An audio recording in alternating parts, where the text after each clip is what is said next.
Benny dan 10 menit yang mengubah hari. Benny adalah anak yang selalu mengeluh kalau disuruh belajar. Ia sering berkata, belajar itu lama, capek, dan bikin pusing.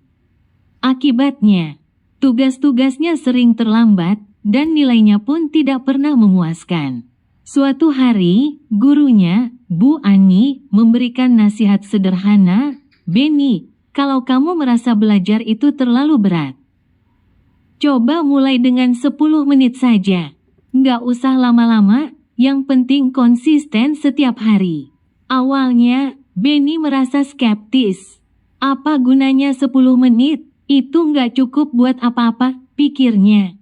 Tapi karena penasaran, ia memutuskan mencoba. Hari pertama, ia duduk di meja belajarnya, menyalakan alarm, dan mulai membaca buku matematika. Ketika alarm berbunyi 10 menit kemudian, ia berhenti.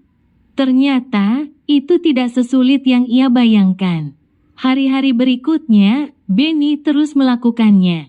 Yang mengejutkan, ia mulai menikmatinya.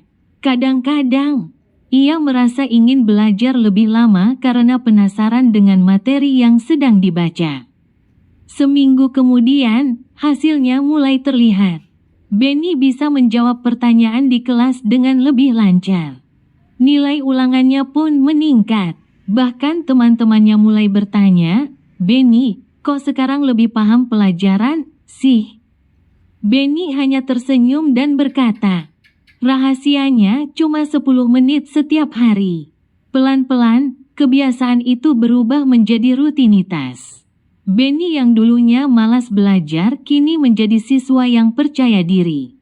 Ia membuktikan bahwa memulai dari langkah kecil bisa membawa perubahan besar. Pesan dari Benny, tidak perlu menunggu siap atau sempurna untuk mulai belajar.